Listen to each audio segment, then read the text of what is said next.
Hello दोस्तों, आप सभी का हमारे YouTube channel maths by Mukul Brahmat पर हार्दिक स्वागत है। और आज हम आपके सामने जो प्रॉफिट एंड लॉस है उसका लेक्चर 4 लेकर आए हैं, जिसमें हम लोग कुछ क्वेश्चंस करेंगे। उससे पहले आप सभी को मैं बता दूं कि हमारा जो मैथ्स के क्लासेस हैं वो रेगुलरली अभी हो गए हैं, और आप सभी लोग हमारे चैनल को लाइक और सब्सक्राइब कीजिए, जिससे आपको नेक्स्ट टाइम जो वीडियोज़ मिलेंगे वो आपके लिए काफ़ी बेनिफिशियल होंगे। तो आज हम बिना किसी देरी के अपना पहले सवाल की तरफ बढ़ते हैं। आपके सामने जो फर्स्ट नंबर का क्वेश्चन है, देखिए इस वीडियो में जो है मैं कुछ अलग टाइप के सवाल बताऊंगा, जो एक दो टाइप के होंगे और उसके तीन तीन चार चार सवाल होंगे, तो वो आपको एग्जाम में देखने को मिलेंगे और काफ़ी हेल्प मिलेगी उससे आपको। तो देखिए आपके सामने जो पहला सवाल है वो दिया हुआ है कि एक दुकानदार अंकित मूल्य पर 25% बट्टा देता है और 30% लाभ कमाता है। अगर उसका लाभ 90 रुपए हो तो बट्टा ज्ञात करो। देखो इस तरह के सवाल होते हैं जिसमें अंकित मूल्य भी दिया हुआ होता है और बट्टा भी दिया हुआ होता है। आपको पिछले सवाल में पिछली क्लास में मैंने आपको बताया था कि अंकित मूल्य और बट्टा ये सब चीजें कैसे आपस में कनेक्टेड रहती है। इस वाली क्लास में भी हम लोग वही करेंगे। देखिए इस टाइप के सवालों को करना कैसे होता है आपको मैं बता देता हूँ। कि आपको जैसे कि आपको पता है कि आपको यहाँ पे अंकित मूल्य दिया हुआ है, तो आपको यहाँ पर क्रय मूल्य भी निकालना पड़ेगा। ठीक है, उसके बाद आपको वहां पर विक्रय मूल्य भी निकालना पड़ेगा, और उसके अलावा आपको अंकित मूल्य भी निकालना पड़ेगा। तो ये तीनों निकालने के लिए आपको क्या करना है दोस्तों, आपको जो क्वेश्चन है वो पढ़ना है ध्यान से, और उसमें जो जो चीज़ें दी हुई हैं उनको यहाँ पर सेट करना है। तो आप देखिए यहाँ पर एक दुकानदार का अंकित मूल्य पर 25% बट्टा दे रहा है। तो आप सभी लोग जानते हैं कि जो 25% होता है वो 1/4 होता है। आप सभी को पता है 1/4 होता है। 25% जो होता है आपका वो 1/4 होता है। ये चीज आप सभी जानते हैं। तो यहाँ पर क्या मतलब है इसका, यहाँ पर मतलब ये है कि 4 रुपए पर 1 रुपए का बट्टा दिया जा रहा है। तो 4 रुपए पर 1 रुपए का बट्टा दिया जा रहा है, तो आप सभी जानते हैं कि बट्टा किस पर दिया जाता है। बट्टा अंकित मूल्य पर दिया जाता है। जो मूल्य किसी वस्तु पर अंकित होता है उसी मूल्य पर डिस्काउंट दिया जाता है। तो आपका यहाँ पर जो अंकित मूल्य है वो 4 हो जाएगा, और बट्टा जो 1 दिया जा रहा है, तो 1 रुपए का डिस्काउंट देने के बाद जो विक्रय मूल्य हो जाएगा वो हो जाएगा 3 दोस्तों। तो उसके बाद आपको दूसरी चीज यहाँ पर ये दी गई है कि आपको जो 30% जो है वो लाभ कमा रहा है। कितने रुपए पर, क्रय मूल्य पर 30% लाभ कमा रहा है। तो 30% के लिए आपको पता है दोस्तों, 30% का जो फ्रैक्शन होता है वो क्या होता है दोस्तों, 3/10 होता है। कैसे होता है, जब 30 में 100 का भाग हम देंगे तो 3/10 आएगा। मतलब 10 रुपए पर 3 रुपए का लाभ कमा रहा है। तो क्रय मूल्य जब हमारा 10 होगा, तो यहाँ पर जो विक्रय मूल्य होगा दोस्तों वो 13 होगा। 13 क्यों होगा दोस्तों, 3 रुपए का लाभ जब कमाएगा तो 10 रुपए पर 3 रुपए का लाभ कमाएगा और 13 रुपए हो जाएगा। अब देखिए आपके सामने जो ये दो इक्वेशंस आ गई है, क्रय मूल्य और विक्रय मूल्य का अनुपात, और यहाँ पर है आपके सामने विक्रय मूल्य और अंकित मूल्य का अनुपात। जबकि आप सभी को पता है कि विक्रय मूल्य जो है वो एक ही है।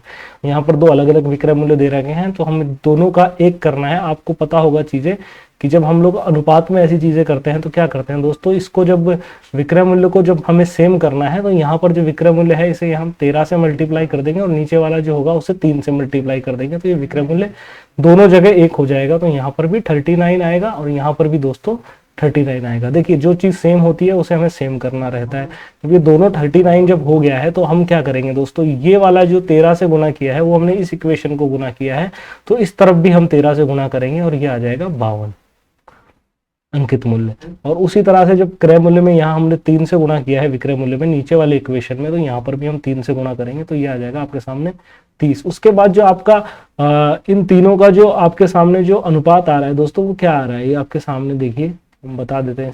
30:39:52, ये आपके सामने जो है तीनों का अनुपात आ रहा है। 30:39:52। ये अनुपात कैसे आया ये मैंने आपको समझा दिया। तो एक बार और मैं इस सवाल को क्लियर कर दूंगा। अगले सवाल में भी हम ऐसे ही करेंगे, तो उसमें आपको और समझ में आएगा थोड़ा।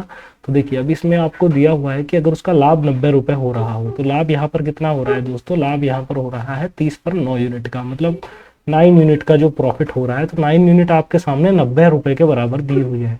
तो 1 यूनिट की वैल्यू हो जाएगी दोस्तों, 1 यूनिट की वैल्यू जो हो जाएगी वो हो जाएगी दोस्तों 10 रुपए। तो आपसे बट्टा पूछा गया, बट्टा कितना दिया जा रहा है दोस्तों, बट्टा यहाँ पर जो दिया जा रहा है वो दिया जा रहा है 52 रुपए पर।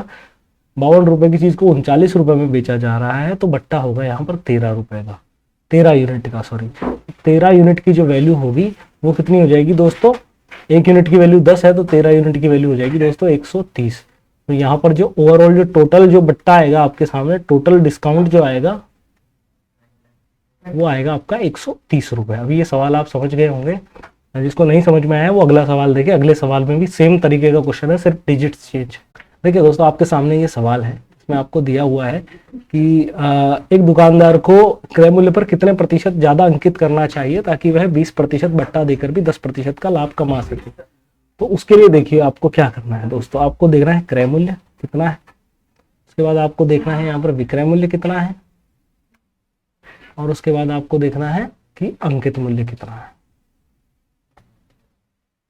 अंकित मूल्य। तो अभी आपको करना क्या है दोस्तों, आपके सामने देखो सीधी सी चीज है कि यहाँ पर दिया हुआ है कि अंकित कितना करना चाहिए कि 20% बट्टा देकर भी वह 10% लाभ कमाए। तो सबसे पहले हम बट्टा देख लेते हैं कि बट्टा कितना दिया हुआ है। आपको जो डिस्काउंट दिया हुआ है वो दिया हुआ है 20%, और 20% का जो फ्रैक्शन होता है वो होता है दोस्तों 1/5, मतलब 5 रुपए पर 1 रुपए का डिस्काउंट दे रहा है। तो अंकित मूल्य अगर 5 रुपए है तो जो डिस्काउंट काटने के बाद जो विक्रय मूल्य बचेगा वो 4 बचेगा, क्योंकि 5 रुपए पर 1 रुपए का डिस्काउंट है। उसके बाद दोस्तों क्या दिया हुआ है यहाँ पर कि वो लाभ कमा रहा है 10% का। तो 10% का लाभ है, मतलब 10 रुपए पर 1 रुपया लाभ कमा रहा है, तो 10 का 11 हो जाता है, क्योंकि जो आपका जो 10% का फ्रैक्शन होता है 1/10 होता है, मतलब 10 पर 1 रुपए का लाभ कमा रहा है, तो विक्रय मूल्य उसका 11 हो जाएगा। अब आपको इन तीनों को इक्वेट करना है, ठीक है। इक्वेट कैसे करना है दोस्तों, यहाँ पर इन दोनों को आपको इक्वल करना पड़ेगा। तो इन दोनों को जब इक्वल करेंगे तो यहाँ पर 11 का मल्टीप्लाई करेंगे और यहाँ पर 4 का मल्टीप्लाई करेंगे। ओके, तो 4 का मल्टीप्लाई जब यहाँ पर करेंगे तो ये दोनों के दोनों 44 हो जाएंगे, ये भी 44 हो जाएगा। तो दोनों इक्वेट हो गई इक्वेशन।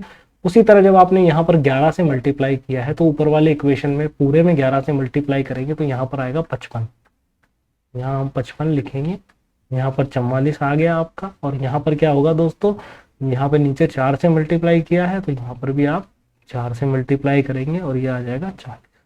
आपके सामने ये तीनों आ गए हैं, क्रय मूल्य, अंकित मूल्य और विक्रय मूल्य, ठीक है। अब इसमें क्या होगा दोस्तों कि आपको पूछा गया है कि कितना प्रतिशत ज्यादा अंकित कर रहा है वो। तो क्रय मूल्य पर जो अंकित मूल्य है वो कितना प्रतिशत अधिक है, तो क्रय मूल्य पर अंकित मूल्य है 15 यूनिट अधिक, +15 हो रहा है।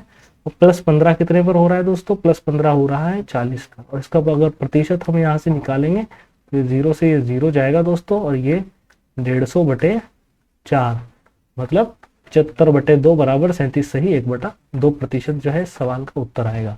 देखिए दोस्तों, ये जो आपके सामने जो ये जो अनुपात हमने निकाला है, जैसे कि आपको दिया हुआ था कि इस अनुपात को हम एक और तरीके से निकाल सकते हैं, वो तरीका मैं आपको बता देता हूँ। देखिए आप यहाँ देखिए साइड में, इसमें क्या होता है दोस्तों, जैसे आपके सामने दिया हुआ है कि क्रय मूल्य, विक्रय मूल्य और अंकित मूल्य, ठीक है। आपके सामने यहाँ पर दिया हुआ है क्रय मूल्य और विक्रय मूल्य का जो अनुपात है वो यहाँ पर आपको 10:11 दिया हुआ है, और यहाँ पर जो विक्रय मूल्य और अंकित मूल्य का जो अनुपात है दोस्तों वो 4:5 दिया हुआ है। तो इसका जो एक अनुपात निकालते हैं उसमें हम क्या करते हैं, 10 को यहाँ पर 4 से मल्टीप्लाई करते हैं, ये 40 आता है।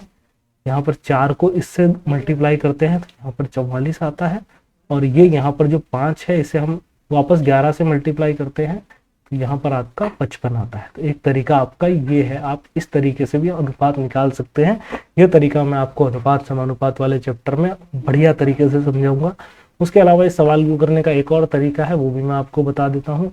देखिए यहाँ पर जो आपके सामने जो क्रय मूल्य होता है दोस्तों, जो विक्रय मूल्य होता है उसका अगर हमको कभी भी अनुपात निकालना हो, जैसे कि सवाल में निकालना था क्रय मूल्य और अंकित मूल्य का, अगर कभी भी अनुपात आपको निकालना हो तो उसका फार्मूला होता है 100 माइनस डिस्काउंट %, और यहाँ पर होगा 100 प्लस प्रॉफिट %।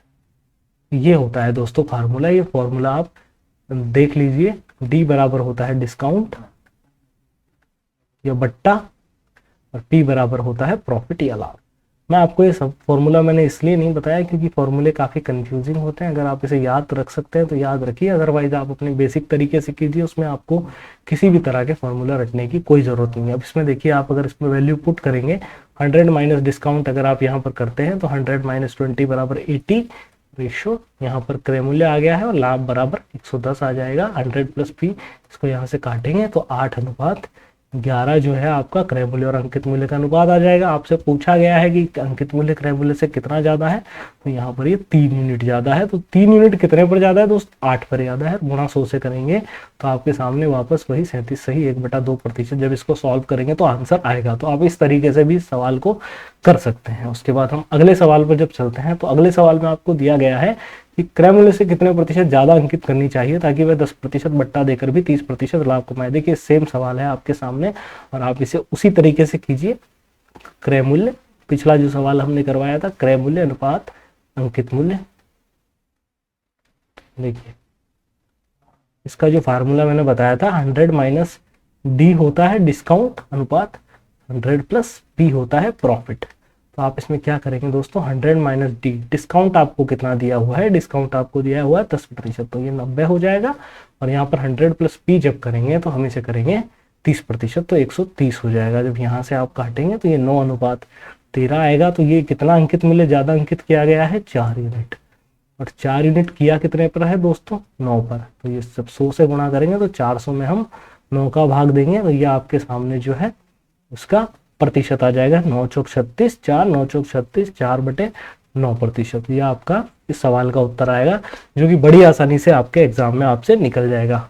उसके बाद अगला सवाल हमारे सामने इस प्रकार है कि ये सेम सवाल है दोस्तों वैसा ही, लेकिन इसमें जो फ्रैक्शन है आपको जो पॉइंट्स में दी हुई है, तो आप इसे इस सवाल को भी 2 तरीके से कर सकते हैं। एक तरीका मैं आपको इधर समझा देता हूँ जो हम कर रहे थे। जैसा कि आपको दिया हुआ था कि क्रय मूल्य अनुपात अंकित मूल्य, यहाँ पर अंकित मूल्य लिखिए। ये देखिए आपके सामने जो सवाल है कि यहाँ पर जो बट्टा दिया जा रहा है दोस्तों वो 12.5% दिया जा रहा है। 100 माइनस डी हो जाएगा और इस तरफ 100 प्लस पी हो जाएगा। यहाँ से जब 100 प्लस पी करेंगे आप, तो यहाँ पर जो आएगा 120 आएगा, और यहाँ पर जो आएगा 100 माइनस जब 12.5 करेंगे तो यहाँ पर आएगा आपका 87.5 रेशो 120। ओके, अब यहाँ से हम जब पॉइंट हटाएंगे तो यहाँ पर एक 0 और लग जाएगा। उसके बाद आप इसे 25 से काट सकते हैं, 25 या 75, 12 25 5 125, और यहाँ पर इसे काट सकते हैं 25 चौके 100, 25 8 200, 7 पंजे ये 7 से नहीं कटेगा दोस्तों, ये 35:48 ही रहेगा। ठीक है, 35:48 यहाँ पर आपके सामने जो है आ जाएगा, 35:48। अब आप देख लीजिए 35 पर कितने की बढ़ोतरी हुई है, तो 35 पर आपके सामने 13 की बढ़ोतरी हुई है और हुई है 35 पर। इसे इसका जब आंसर निकालेंगे तो आपके सामने ये आएगा। आप इसको 5 से 7 बार काटे, इसे 5 से 20 बार काटे, 13 दूनी 26, 260/7। जब इसका आंसर हम निकालेंगे तो 7 दिया 21, यहाँ बचेगा 5, 7 7 49, 1/7, 37 सही 1/7% जो है आपका उत्तर आएगा। दूसरा तरीका क्या है दोस्तों, दूसरा तरीका आपका सेम ऐसा ही है। इसमें क्या करना है दोस्तों, क्रय मूल्य अनुपात अंकित मूल्य अगर आप निकालेंगे, तो मैंने आपको फ्रैक्शन वाला जो फार्मूला बताया था वो बताया था कि 100 को हम लोग फ्रैक्शन में 1 मानते हैं, तो 1 माइनस जो डी होगा, डी आपका 12.5 है, तो 12.5 को हम लोग 1/8 कंसिडर करते हैं, और इधर 100 को 1 मानेंगे, प्लस आप पी जो है 20% है, 20% को हम 1/5 मानते हैं। देखिए एक तरीका आपके पास ये है, जहाँ पर आप परसेंटेज को फ्रैक्शन में कन्वर्ट करते हैं, जिसमें आपको मैंने परसेंटेज में जो फ्रैक्शन वाला मेथड है वो बताया था। जब आप यहाँ पर एलसीएम लेंगे तो नीचे 8 आएगा, 8 माइनस 1 7 आएगा, नीचे 8 आएगा। अनुपात यहाँ पर फ्रैक्शन एलसीएम लेंगे तो यहाँ पर 5 आएगा, ये 5 को यहाँ गुणा करेंगे, 5 + 1 6/5। उसके बाद इसका वज्र गुणन हम करेंगे तो 5 7 35 इधर चला जाएगा और 8 6 48 इधर आ जाएगा, तो वापस वही रेशो हमारे सामने निकल कर आएगा जो यहाँ पर आया था। यहाँ पर भी 13 रुपए ज्यादा है, 13 यूनिट ज्यादा है 35 पर। इसको जब 100 से गुणा करेंगे तो वापस आप वही काटेंगे, 5 7 35, 20 पंजे 100, और 13 दूनी 26, 260/7। 260/7 को जब फर्दर सॉल्व करेंगे तो 7 या 21, 5 0, 7 7 49, 1/7, तो 37 सही 1/7% यहाँ पर उत्तर आएगा। उसके बाद हम अगले सवाल पर चलते हैं दोस्तों। अगले सवाल में आपको क्या दिया हुआ है, एक दुकानदार अपने ग्राहकों को 25% बट्टा देता है, परंतु वह स्मगलिंग की वस्तुएं बेचता है, इसलिए क्रय मूल्य का 10% वह रिश्वत देता है। अंकित मूल्य ज्ञात करो अगर वह इतना लाभ 9 सही 1/11% लाभ कमाना चाहता हो और वस्तुओं का क्रय मूल्य 2500 रुपये हो। अब देखिए आपको क्या करना है यहाँ पर, कि यहाँ पर आपसे पूछा गया है अंकित मूल्य, तो क्रय मूल्य अनुपात अंकित मूल्य आप सभी को पता है क्या होता है दोस्तों, अंकित मूल्य। क्रय मूल्य क्या होता है अपना 100 माइनस डी डिस्काउंट, है ना। और ये क्या होता है दोस्तों 100 प्लस डी। यहाँ पर जगह कम है इसलिए मैं इसके साइड में लिख देता हूँ। उसके बाद देखिए दोस्तों क्या हो रहा है यहाँ पर कि जो बट्टा दे रहा है वो 25% का दे रहा है, मतलब 100 माइनस 25, ये आपका क्रय मूल्य का अनुपात आएगा। और इधर जो लाभ कमा रहा है वो कमा रहा है 9 सही 1/11% का।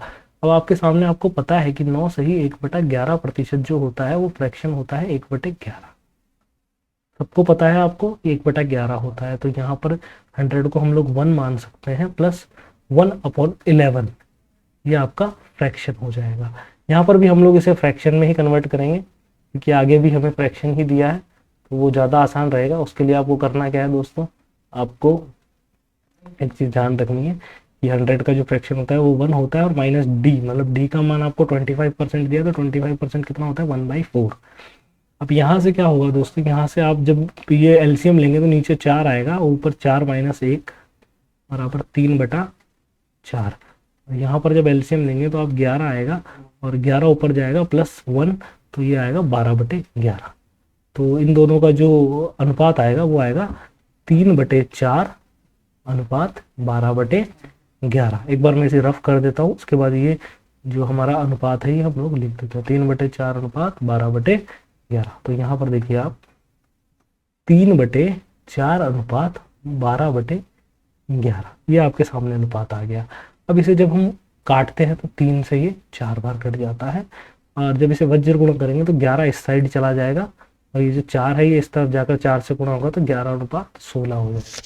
अब आप देखिए कि यहाँ पर जो आपको क्रय मूल्य दिया हुआ है वो दिया हुआ है 2500 रुपया। यहाँ पर क्रय मूल्य दिया हुआ है 2500 रुपया, लेकिन आपको एक चीज यहाँ पर दिख रही है कि क्रय मूल्य का 10% वह रिश्वत देता है, मतलब जो 10% जो रिश्वत दे रहा है वो भी उसकी लागत ही है। क्रय मूल्य उसका 2500 रुपये है, उस पर वो 10% रिश्वत दे रहा है, मतलब वो सामान उसे जो है 2500 का 10% कितना होगा दोस्तों, 10% 2500 का निकालेंगे तो ये आ जाएगा 250। तो ये 2500 प्लस 250 बराबर 2750 रुपये जो है उसका क्रय मूल्य है दुकानदार का उसके हिसाब से, क्योंकि वो रिश्वत भी दे रहा है तो वो भी क्रय मूल्य में ही हम लोग इंक्लूड करेंगे। इस सवाल में उसको देने का मकसद यही है। तो यहाँ पर जो क्रय मूल्य है वो 11 यूनिट है और यहाँ पर दिया है 2750। तो 11 यूनिट की वैल्यू दोस्तों 2750 रुपये यहाँ पर दी हुई है। तो 1 यूनिट की वैल्यू यहाँ से जब हम निकालेंगे तो 1 यूनिट की वैल्यू आएगी 11 से इसे काट देंगे, 11 दूनी 22, 11 पंजे 55, 250 रुपये। और यहाँ से जब 16 यूनिट की वैल्यू हमें निकालनी है क्योंकि अंकित मूल्य पूछा गया है, 16 गुना 250 जब करेंगे क्योंकि 1 यूनिट की वैल्यू 250 है तो 16 पंजे 80, 16 पंजे 80, एक जीरो पहले से है, 16 दूनी 32 और 8 40। तो यहाँ पर जो 4000 है वो इसका सवाल का उत्तर आएगा। तो आप सभी को ये सवाल समझ में आ गया होगा। अगला सवाल हम देखते हैं, आपके सामने ये है। इसमें भी सेम तरीके का सवाल है। आपको पता है कि जो क्रय मूल्य है और जो विक्रय मूल्य है, जो सॉरी अंकित मूल्य है, आपके सामने क्या है। यहाँ पे देखिए आप अंकित मूल्य हम रखेंगे, अंकित मूल्य का ही अनुपात निकलता है हमेशा, ऐसे विक्रय मूल्य का नहीं निकलता है। तो कभी गलती करके विक्रय मूल्य का अनुपात ना निकालें, ठीक है। अब यहाँ पे क्या है दोस्तों कि 10% का बट्टा दे रहा है तो क्रय मूल्य होता है 100 माइनस डिस्काउंट। यहाँ पर जब हम 100 माइनस डिस्काउंट करेंगे तो डिस्काउंट है 10%, 100 में से 10 जाएगा तो 90। अनुपात अंकित मूल्य है वो जो है 30%, जो होता है आपका 100 प्लस प्रॉफिट, तो माने 100 प्लस लाभ, तो लाभ हो जाएगा 130। इससे ये कटेगा तो ये आ जाएगा 9:13 क्रय मूल्य और अंकित मूल्य का अनुपात। अब दोस्तों आपको एक चीज यहाँ पर दी हुई है कि अगर बट्टा नहीं दिया जाता, अगर बट्टा उसे नहीं दिया जा रहा है, मान लीजिए कि बट्टा अगर नहीं देंगे तो आपका जो अंकित मूल्य है वही विक्रय मूल्य हो जाएगा, ठीक है। बट्टा अगर 130 पर देंगे उसी के बाद कुछ विक्रय मूल्य निकलेगा। इसमें दिया कि बट्टा दे ही नहीं रहे, मतलब 130 रुपए पर ही उस वस्तु को बेच रहे हैं, तो उस वस्तु का जो विक्रय मूल्य होगा वो भी 13 यूनिट ही होगा। तो जब विक्रय मूल्य आपका 13 यूनिट है, आपके पास क्रय मूल्य दे रखा है, तो आप आराम से इसका प्रॉफिट निकाल सकते हैं। यहाँ पर 4 यूनिट का प्रॉफिट हो रहा है, 4 यूनिट का प्रॉफिट हो रहा है 9 पर, तो इस 100 से मल्टीप्लाई करेंगे इसे परसेंटेज निकालने के लिए। तो 400 बाई 9 बराबर 9 चौके 36, 9 चौके 36, 4/9 9% यहाँ पर जो है आपके सामने उत्तर आएगा। उसके बाद आपके सामने अगला सवाल पे हम चलते हैं। अगला सवाल है आपके सामने ये एक वस्तु। देखिए पिछले सवाल में क्या था दोस्तों कि यहाँ पर जो 1170 था इसका कोई यूज नहीं था, क्योंकि हमसे प्रतिशत में पूछा गया था। अगर हमसे लाभ रुपीज में पूछा जाता तो हम इसका प्रयोग करते, लेकिन हमसे प्रतिशत में पूछा गया था तो इसका कोई प्रयोग नहीं है यहाँ पर। अगला सवाल है दोस्तों, इसमें दिया हुआ है कि एक वस्तु 15,600 में बेचकर एक आदमी 8% बट्टा देता है और 19.6% लाभ कमाता है। अगर बट्टा 0% हो तो लाभ प्रतिशत ज्ञात करो। देखिए पिछले जैसा ही सवाल है, लेकिन इसमें थोड़ा पॉइंट्स में आपको दिया हुआ है, तो यहाँ पर भी हम वही करेंगे, क्रय मूल्य अनुपात अंकित मूल्य, कॉस्ट प्राइस क्रय मूल्य। इसको आप अगर निकालेंगे तो 100 माइनस डिस्काउंट होगा और ये जो होगा 100 प्लस प्रॉफिट होगा। 100 माइनस डिस्काउंट आपको दिया है 8%, तो ये हो जाएगा 92, और ये 100 प्लस 1996 दिया है, 19.6 दिया है, तो ये हो जाएगा 119.6।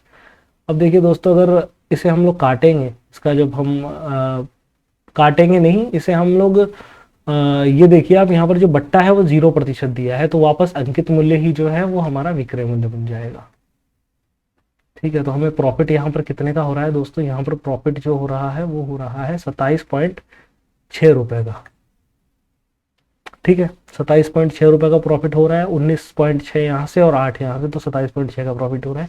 और 27.6 का जो प्रॉफिट है वो हो कितने रुपए पर रहा है दोस्तों? तो वो हो रहा है आपका 92 रुपीज़ पर। और यहाँ से जो प्रॉफिट परसेंटेज हम निकालेंगे तो उसे 100 से मल्टीप्लाई करेंगे, यहाँ से एक पॉइंट हटेगा और यहाँ पर एक जीरो लग जाएगा, यहाँ से एक पॉइंट हटेगा और यहाँ से एक जीरो कट जाएगा, क्योंकि पॉइंट हटाते हैं तो हम नीचे जीरो लगाते हैं, तो यहाँ पर जब जीरो लगेगा तो इस जीरो से जीरो कट जाएगा और 9 बाढ़ में से ये जो है 3 बार कटेगा, तो यहाँ पर जो आपके सामने आंसर आएगा 10 यहाँ से और 3 यहाँ से, तो 30% उत्तर आएगा। ये सवाल आपका इस तरीके से हो जाएगा। तो ये थोड़े कठिन सवाल थे जिनको हमने आसान तरीके से करके बताया। इस तरह के सवाल आपके सामने एग्जाम्स में आएंगे बार बार, आप सबको वो सवाल एकदम धैर्य के साथ इसी तरीके से करने हैं।